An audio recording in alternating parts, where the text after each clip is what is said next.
Dick Jane. Salve galera do Aula D, não esquece nunca de curtir, de compartilhar, de te inscrever no canal, na página, nas redes sociais do Aula D.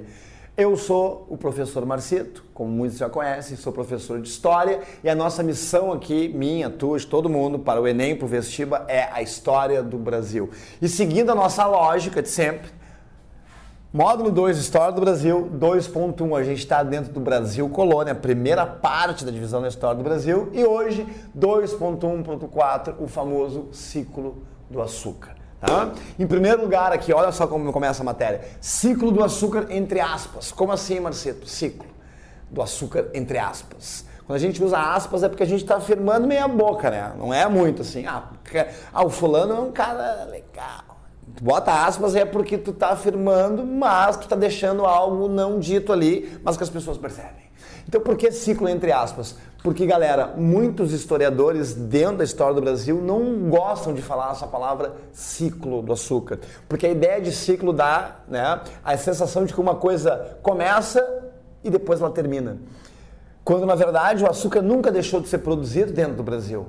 Nem no período de crise, quando a gente depois vai ascender ao período da mineração, o açúcar deixou de ser produzido. Continua sendo uma fortíssima pauta de exportação.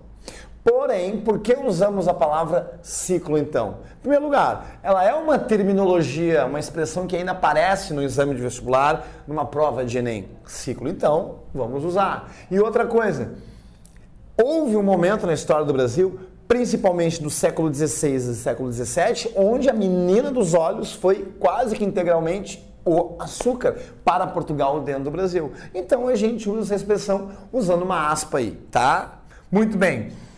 Qual é o contexto histórico para começar a falar desse açúcar? Lembra que na primeira aula a gente falou que a história do Brasil começa dentro de uma história geral, num período conhecido como Idade Moderna, e aí a gente viu várias coisas ali da Idade Moderna, absolutismo, reforma religiosa, o renascimento cultural e científico, e chamei atenção para dois pontos, que era a expansão marítima e o mercantilismo.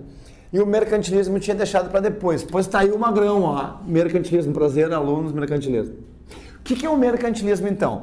Vai ser a natureza, a atividade econômica da Europa durante a Idade Moderna. Não há uma definição de dicionário, mercantilismo, não há. Mas há algumas características que compreendem ele. Os europeus da Idade Moderna, tá, para fazer dinheiro, para conseguir acumular riqueza ou acumular capital, se utilizaram de algumas práticas que futuramente foi denominado de mercantilismo. E essas são as principais. Em primeiro lugar, o mercantilismo ele pauta pelo metalismo. O que significa isso? A quantidade, a riqueza de um país é proporcional à quantidade de metal precioso que ele tem nos seus cofres. Tanto que metal precioso, metalismo. Balança comercial favorável. A balança tem que pender para o lado do país. Fazendo isso, qual é a ideia? Exportar mais do que importar. Quanto mais tu exporta, mais entra metal. Quanto mais tu importa, mais sai metal. Então a ideia é manter metal precioso, manter a balança comercial favorável, ampliando a exportação e evitando a importação. Claro que nem todos os países vão conseguir fazer isso. Outra coisa, isso aqui é muito importante, Illuminati, o sangue de Jesus tem poder. Intervencionismo estatal. Nesse momento da Idade Moderna, apesar de ter uma burguesia, de ter um setor mercantil que atua, quem dá as regras é o Estado. Quem dá as regras é o governo. Portanto, a gente vai ter uma forte atuação, um forte monopólio do Estado, um intervencionismo estatal. Isso vai mudar depois, mas o Estado controla a economia. E uma das formas de acumular metal precioso, de fazer riqueza, é o sistema colonial. E aqui que entra o Brasil. Porque um desses países da Idade Moderna, da Europa, vai ser Portugal, e Portugal vai usar principalmente essa forma de acumular riquezas, que é o sistema colonial. Olha que teria. O sistema colonial, então, ele vai ser, na verdade, a utilização de um território para que esse território funcione enquanto colônia. E aí, né, parabéns, estreamos o Brasil na história. Estreamos o Brasil que vai ser um território colonial, uma empresa colonial de Portugal. E como é que vai funcionar a relação de Portugal com o Brasil? Nunca esquecendo, não é um país, não é uma nação, não é uma pátria, é um território a ser explorado e gerar acúmulo de riqueza para Portugal. Essa vai ser a relação, pacto colonial. O que é o pacto colonial? É uma relação econômica política entre uma metrópole e uma colônia. E aqui eu já deixei, né? Colônia vai ser então o Brasil e a metrópole Portugal. Essa relação de pacto, na verdade, é irônica, porque não é um pacto, né? Na verdade, é uma exploração de Portugal sobre o seu território colonial. É uma exclusividade de Portugal sobre o comércio, sobre a produção na colônia.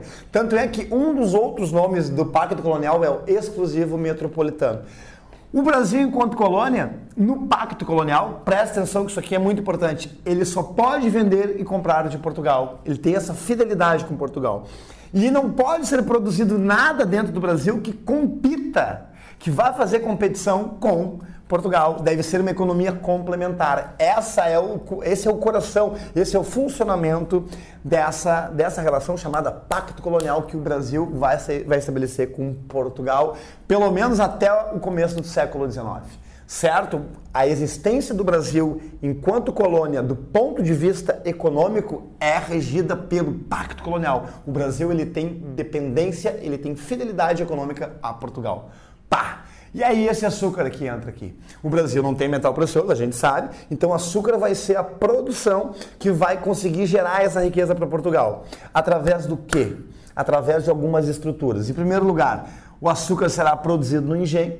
Esse açúcar que já tinha experiência, né, com Portugal em outras ilhas atlânticas, como Ilha da Madeira, Ilha dos Açores, perto da costa africana. E esse açúcar, tá? Esse açúcar no Brasil aqui, que vai ser trazido para cá, ele vai principalmente, galera, contar com o financiamento da Holanda. Aliás, os holandeses, os flamengos, os Países Baixos vão refinar e comercializar o nosso açúcar também.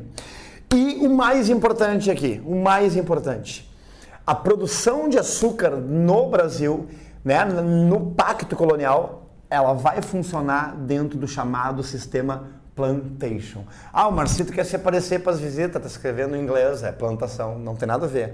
Isso é um termo internacional que não se traduz. O que é o plantation? O plantation é uma forma de produção dentro da colônia que vai ser usada no Brasil, vai ser usada pela Espanha em regiões ali da América Central e também pela Inglaterra na parte sul do que vai ser os Estados Unidos, principalmente com tabaco e com algodão. O plantation funciona com esses 4 itens. Ele é monocultura. Tu tem que produzir uma coisa só, um produto para exportação, que no caso aqui vai ser o açúcar. Tu vai ter essa produção de açúcar em grande extensão de terra, que é o latifúndio. Tá? Então tu tem um produto só num grande latifúndio. Tudo que vai ser produzido para exportação. Não, ou seja, não há o mercado interno. A proposta do Brasil não é ter mercado interno, é ser uma produção em latifúndios para o mercado externo. E nessa lógica, o que vai acontecer? Para arrecadar, para conseguir enriquecer mais, para ter lucro dentro desse sistema mercantil, o trabalho encontrado, o trabalho usado vai ser o trabalho da mão de obra escrava. A mão de obra escrava vai ser a mais rentável dentro dessa lógica mercantilista. O sistema escravista no Brasil vai funcionar como um subsídio ao processo mercantilista econômico da Europa aqui dentro. Esses 4 itens vão vincular o Brasil à produção do açúcar. O açúcar no Brasil, enquanto colônia portuguesa, ele vai estar dentro da lógica da plantation ou do plantation. Essas são as grandes características desse modelo, desse ciclo econômico chamado ciclo do açúcar. E na aula que vem, a gente vai discutir exatamente este ponto aqui do plantation e de que forma essa mão de obra escrava vai ajudar a moldar, a construir a heterogênea e a complicada sociedade brasileira. Beijo do Marcito e até a próxima aula.